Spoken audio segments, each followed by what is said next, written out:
날만 새면 김건희 의혹이 하나씩 터져 나옵니다. 공천 개입 의혹 과연 어떻게 어디까지 개입했는지 이제 하나하나 드러날 텐데요.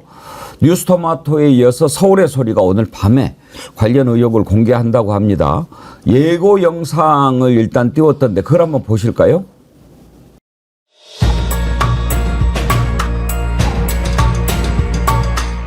야, 골 때리네. 용산에서 일단 공천을 받아야 되지 않느냐 이러더라고. 그래서 나는 그래도 대통령 사람이니까 해서 내가 현수막을 나 지금 한동훈 입고 걸었으면 뗄 뻔했네. 여사가 왜 끼어들어가지고 이 같은 용인으로 못 오게 해야 돼. 뭐 경력이 뭐 엄청 대단한 게 없잖아. 야, 이게 뭐 전부 다 여사한테 그냥 지랄 떨고 있다. 야, 김건희 여사가 공천 개입 많이 하고 있긴 있네요. 하고 있지.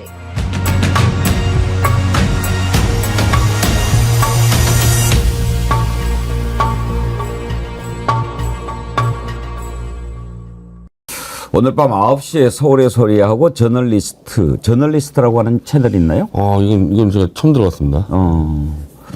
근데 지금 예고 나오는 것만 놓고 보면 지난번에 김영선 관련 의혹은 아니고 용인 뭐 얘기가 나온 거 보니까 좀 다른 내용인 것 같아요. 예, 이번에 용인이 상당히 관심 지역이었습니다. 예. 네 개 지역이 있는데 그 중에서 단연 눈에 띄는 인물은 이제 이원모 전 대통령 예. 인사비서관이 용인 갑에 공천이 됐죠. 그런데 그 이상식 민주당 후보한테 져가지고 낙선이 된 지역입니다. 그런데 이원모 비서관이 전략 공천으로 된 거거든요. 예. 경선 없이. 그러니까 예비 후보들이 난리가 났죠. 그래서 요 국민의힘 당사 찾아와서 막 기자회견하고 한 3명 정도가 연합을 해가지고 이 전략 공천에 대한 규탄 내지 반발해서 굉장히 시끄러웠던 게 일단 용인 갑이라는 거. 요거 하나 좀 유념해서 보셔야 되겠고. 그다음에 그 용인 병이 이제 부승찬 의원이 당선된 지역인데 거기에 고석 전 국방부 고등군사법원장이라고 돼 있지만은 여기는 윤석열 대통령하고 사시 동기. 이래가지고 용인이 좀 뭔가 이렇게 무슨 윤핵관 여사 부부 지역 같이 이렇게 정치화가 되다 보니까 이번에 특히 용인병 같은 경우는 보수의 아성이라고도 했는데도 고석 후보가 낙선을 했고 이렇게 되다 보니 좀 시끄러웠어요 여기가. 굉장히 논란이 많은 지역들입니다. 그러니까 이런 특히 전략 공천의 배후에 무엇이 있느냐. 그리고 다 경선 준비하던 예비 후보들이 다 있는 데서 이렇게 하루아침에 내려 꽂았다 이러면은 저는 오늘 저 예고 방송이 아마도 이원모 비서관에 대한 이야기인가 좀 조심스럽게 좀 관측하게 되네요. 우리 애청자님들이 알려주셨는데 꽃다지님, 고유비님, 장인수 기자 채널이 저널리스트라고. 장인수 기자 채널. 예. 그래서 제가 장인수 이름만 알고 채널명을 몰랐네요. 그런 진행자가 좀 미리미리 이렇게 좀 설명을. 제가 잘 몰라도 이렇게 우리 애청자님들이 다 알려주십니다. 그런데 저는 지난번에 김영선 공천 개입하면 보면서 좀 놀랐던 게 이원모라든지 그동안에 이제 용산 쪽에 있던 사람들 그리고 김건희 주변에서 이렇게 알짱대던 사람들을 이렇게 총선에 공천을 하고 심어주려고 했다는 것은 있을 수 있는 일인데 김영선까지 이렇게 하고 그런 거 보면 김건희 공천 개입의 과연 범위가 어디까지였냐 그게 궁금하더라고요. 그러니까 이른바 김영선은 5선 할 때까지는 친박근혜 인사에서 골수였고 유영하를 제외하고는 사실 박근혜 인사 쪽은 지금 이 윤석열 정권에서는 좀 이명박 사람들보다는 찬박 신세였거든요. 사실 그랬기 때문에 김영선이 당시 창원에 보선 공천 받았을 때까지 놀랐죠. 이상하다 이거는 누구 백이었을까 그랬는데 이제 결국 이제 와서 보니까 결국 김건희 라인이었다는 거 아니겠어요. 그러니까 어찌 보면은 김건희 씨가 이제 여의도 들어서 정치력을 행사를 하기에는 여의도 네트워크 많지 않지 않습니까? 그러니까 그냥 브로커니 뭐니 그냥 막 갖다 잡은 게 아닌가 그냥. 예. 그래서 사고가 지금 많이 터지지 않는가 해서 사실 한 달 전부터 장성철 소장은 이 녹취가 지금 준비된 게 워낙 많다. 예. 그러니까 얼마나 많은 전화 통화를 하면서 뭐 이쪽 공천 준비했는데 갑자기 누가 내려꽂아 들어오면 이거 누구야 알아보면 또 김건희 막 이러면 이런 게 얼마나 많겠어요. 그래서 지금 벌써 이제 따지면 2개째 터지는 거 아니에요. 근데 이게 끝이 아니라는 거죠. 장성철 소장의 안테나가 성능이 좋아요. 사실은 이거 나오기 훨씬 전에 그러니까 진작에 총선 전부터 김영선 의원이 상당히 김건희 쪽하고 이렇게 선을 대려고 한다. 국회 부의장을 노리고 이번에 만약에 육선이 되면 국회 부의장 한다고 막 그렇게 한다고 들었다. 그런 얘기를 저한테 하더라고요. 그러더니 이런 일이 터졌어요. 네. 그 이번 일에다 오늘 서울의 소리 방송까지 하면 아마 본물 터지듯 터지지 않겠습니까? 그러니까요. 저는 대기 중인 제보가 지금 수두룩한 것 같은데요. 변 대표님은 뭐 제보 들어온 거 없어요? 저한테까지 들어오지는 않는 것 같습니다. 이게 약간 윤석열 정도의 적당히 비판하는 쪽으로 많이 들어가는 것 같아요. 우리 같이 뭐 퇴진운동을 하는 쪽에는 안 들어오는 것 같습니다. 그러니까 이 부분은 좀 입체적으로 보셔야 되는데 첫째 이 개입의 범위를 어떻게 봐야 되느냐 하는 건데 사실은 2022년 지금 보궐선거부터 나오지만 본격적인 조짐은 작년에 국민의힘 그 당무감사 때로 보여집니다. 이때 당협위원장들을 이제 대거 물갈이를 하거든요. 근데 여사 쪽으로 로비가 많이 들어갔을 때 주로 이 무렵이거든요. 일단 당협위원장으로 먼저 청탁이 들어가는 여기에서 무속인들 이름이 상당히 나옵니다. 그리고 또 로비스트, 뭐 쇠파리, 똥파리 다 끼는 시즌. 이것이 이제 1차 무대가 된 거고 두 번째가 공천인 것 같아요. 그러니까 이 공천은 이제 막바지에 정리하고 판을 이제 그 마지막으로 짜는 단계지 이미 그 전에 예열 단계라는 게 있었거든요. 그러니까 이때부터 쭉 이어져 내려가는 과정으로 좀 이해를 하시면은 이 공천은 한동훈이란 벽에 막혀서 다 뜻을 이루질 못했어요. 오히려 좀 김 여사가 밀리는 형국도 되지만은 그 이전 단계 한동훈이 비대위원장으로 오기 전에 이때는 아수라장이었던 것 같아요. 그러니까 이것을 이어지는 맥락으로 좀 보시면은 좋지 않겠느냐 하는 생각이 듭니다. 아무튼 뭐 계속 나올 거예요. 아이디 그냥 쓰시는 분이 아이디가 그냥입니다. 설사 시작했는데 학문에 일회용 반창고 붙인다고 멈춥니까? 어떻게 그런 표현력이 나오지? 대단하시죠. 아니, 난 여기 올 때마다 이 댓글에 놀란다니까요. 제가 항상 말하지 않습니까? 우리 정어리원 애청자님들은 정치 10단이라고요. 오, 네. 정치 9단도 안 됩니다. 오, 놀라워요. 그나저나 이제 지금 이것까지 나오면 이제는 밝혀야 된다라고 할 텐데 변희재 대표님은 지난번에 김영선 공천 개입 파문을 보면서 어떤 생각이 드셨어요? 일단은 우리가 지금 그 텔레그램 내용을 우리가 확인을 못했잖아요. 그러면은 이게 어느 정도의 파급력 있는 내용이냐는 거는 개혁신당의 움직임 보고 판단할 수밖에 없는데 그 당시 개혁신당은 2월 9일부터 최소한 3월 5일까지 이걸 들고 거절을 했든 멀든 김영선 의원은 계속 다니면서 심지어 김종인 위원장 집까지 찾아가가지고 2번에 걸 달라 그랬다 그러면은 한 일주일을 이걸 들고 있었다는 거예요, 개혁신당에서는. 예. 근데 뭐 저도 그 당시 선거를 뛰었습니다, 소나무당으로. 그럼 저한테도 몇 가지 제보 들어와요.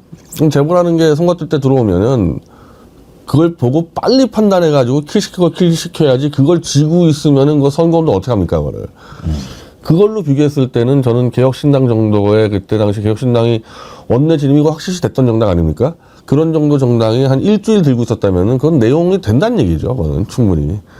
내용이 되는데 자꾸 이준석 대표는 내용이 아니어서 그만뒀다고 하기에는 뭐. 6일 동안 너무 시간 낭비 많이 한 거죠. 그럼 더군다나 그 당시 선대본부장인 천하람 위원장은 순천에서 3일을 왜 버티면서 거기서 그러니까요. 기자회견을 쓰고 이건 내용이 있다는 얘기죠. 제가 그래서 그 뉴스 토마토하고 통화를 해봤는데 편집국장이 지금 이준석 태도에 거의 완전히 멘탈이 지금 무너져 있어요. 네. 그런데 이준석하고 지금 통화해가지고 아주 감정적으로 크게 싸우는 것보다 일단은 이게 본질이 아니라 김여 사건으로 더 지금 후속 보도가 나가야 되니 자기들 입장이 몹시 난처하다 이거예요. 지금 이준석하고 이거 각을 세우다 보면 언론이 또 그리로 왕창 쓸 거 아니냐. 그래가지고 천하람 의원하고 통화를 했더라고.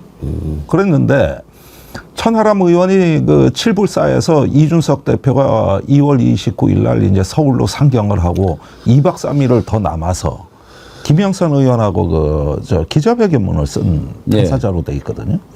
그 얘기 뭐냐면은 김영선 의원이 그 입당을 하면서 나는 이 정권의 여사의 어떤 그 이런 부당한 처사에 대해서 도저히 뭐 참을 수 없다 해서 경로하는 어떤 그 규탄의 그 내용이 나가고 이렇게 하면서 뭐 정치개혁에 뭐 어쩌기 위해서 뭐 이렇게 했다. 뭐 이런 내용이었을 걸로 나는 봐요.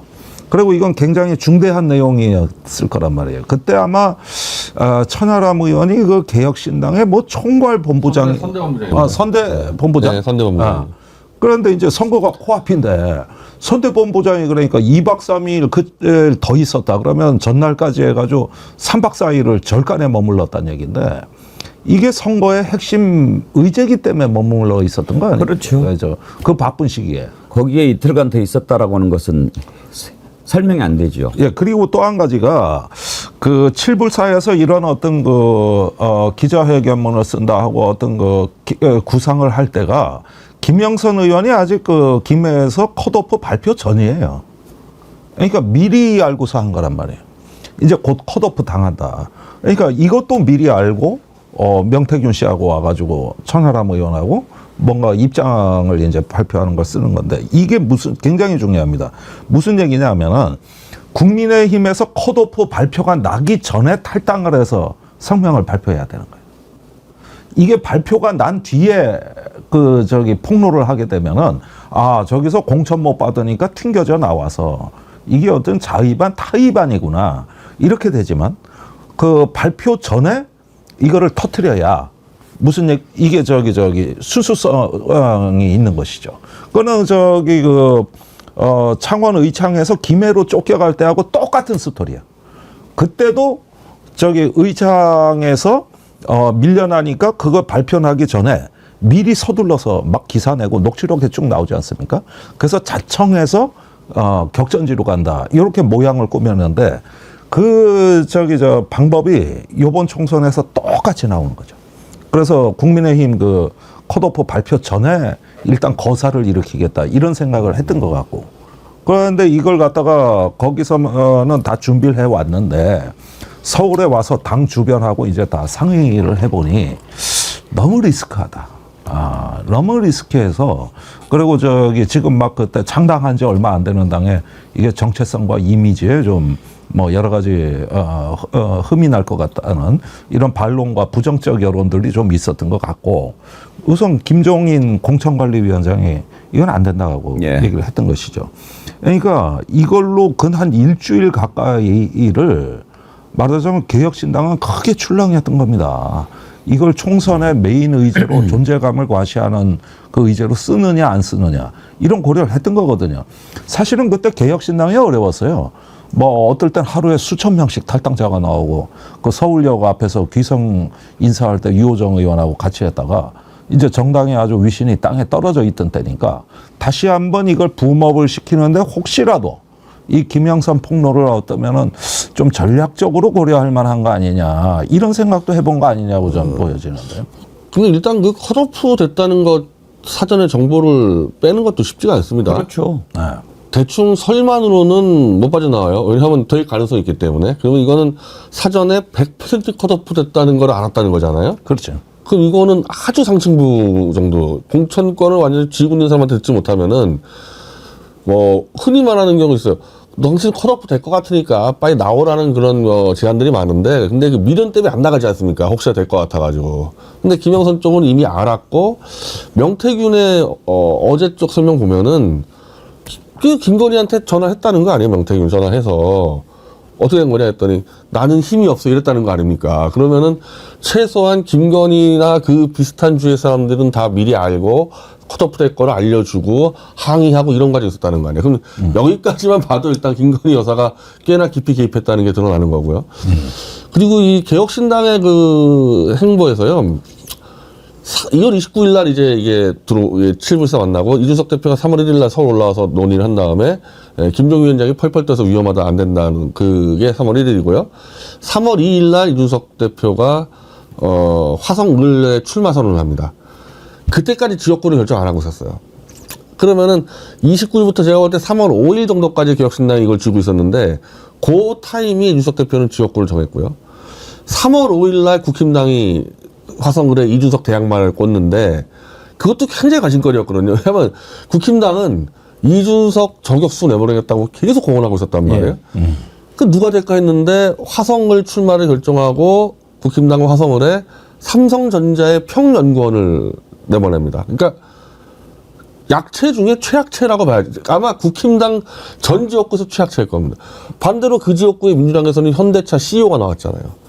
근데 여기는 삼성전자 평연구원이 나왔어요. 근데 누군지를 몰라. 뭐 국민들이 문제가 아니라 동탄 시민이 누군지를 몰라. 그래서 그 친구는 아마 지금 이름도 기억 안 날 거야. 한정민이라는 친구인데 선거 도중에 거의 사실상 사라져요. 이슈에 사라지고 공명훈하고 이준석이 1대1 대결 구도가 가고. 그럼 예를 들면 만약에 저격수를 꽂았다, 누구 이준석을. 그러면은 계속 물어뜯었을 거 아닙니까? 극할 때까지. 근데 이 친구는 그냥 삼성전자 평연구원이니까 정치도 모르고 아무것도 안 하다가 사라져버립니다.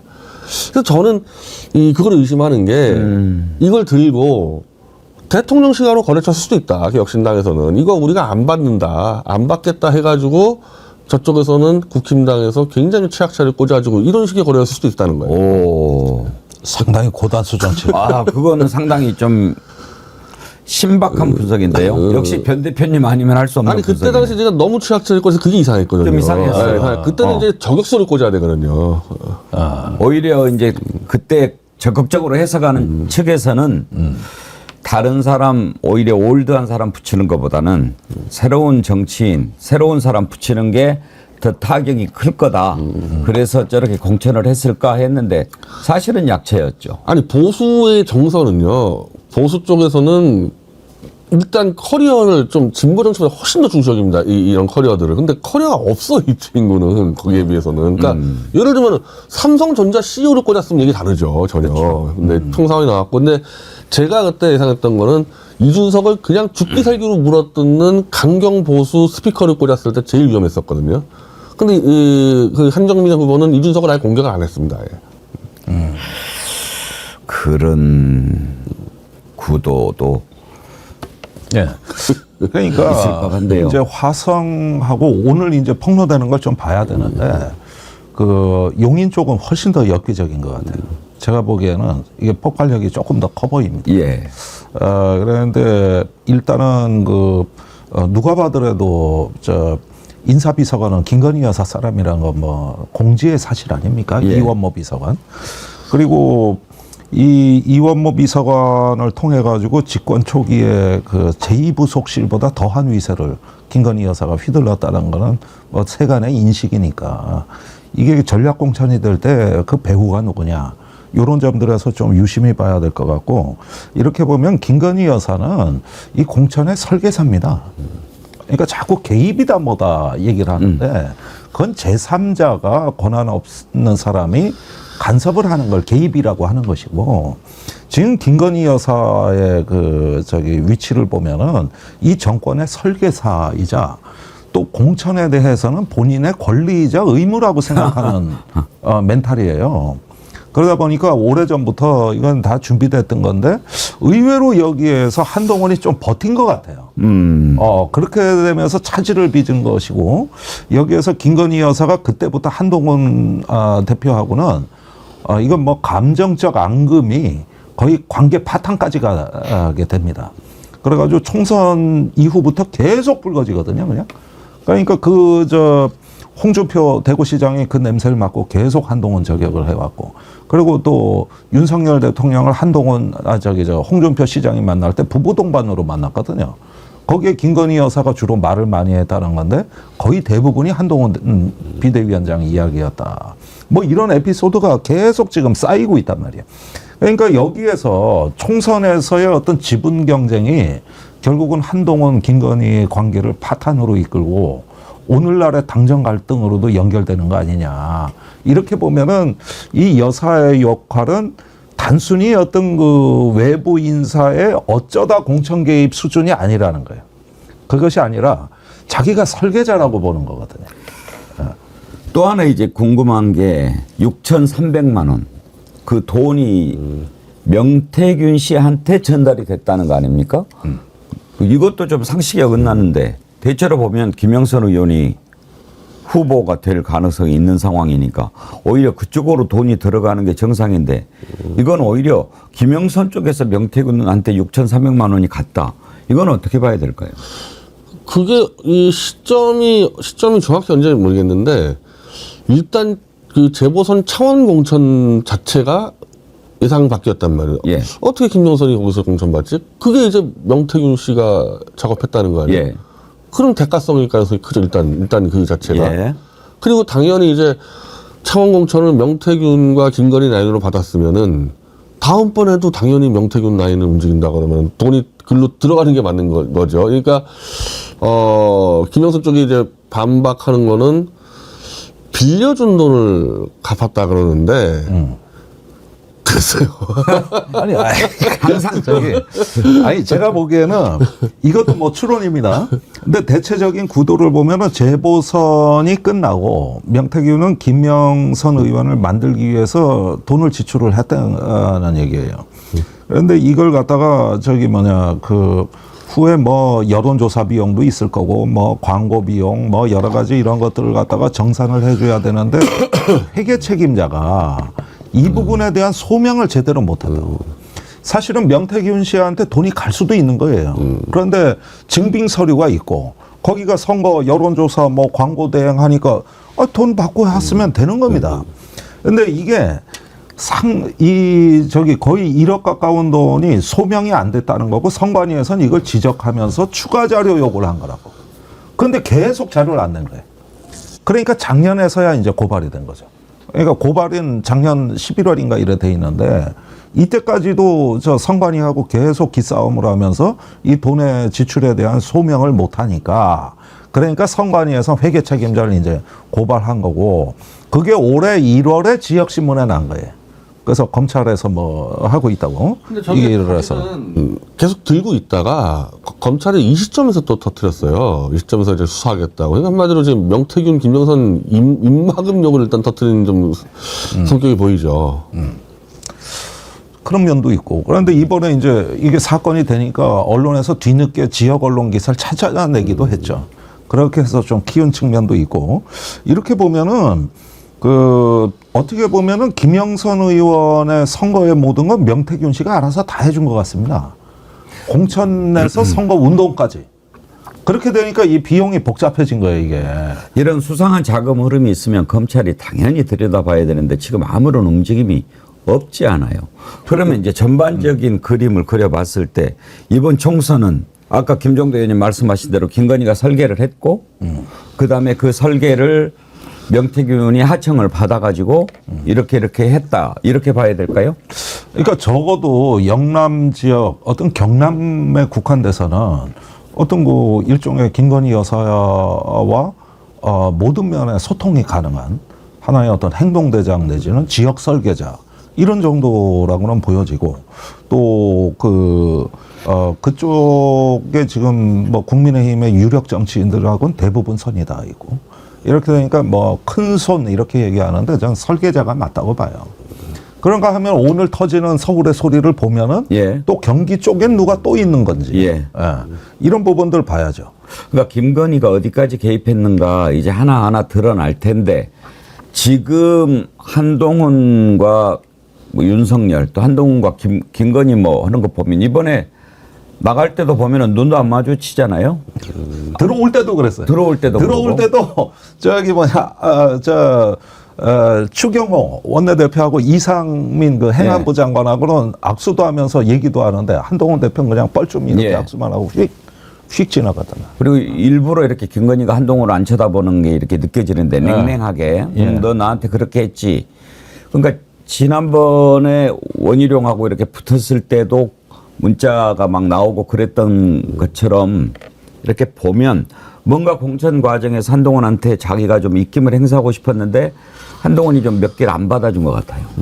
그런데 아마 한동훈 대표도 그러면은 그런 김건희 공천 개입 설계에 대한 증거를 갖고 있을 수가 있죠. 있죠. 네, 있죠. 예. 문자나 뭐 전화를 해가지고.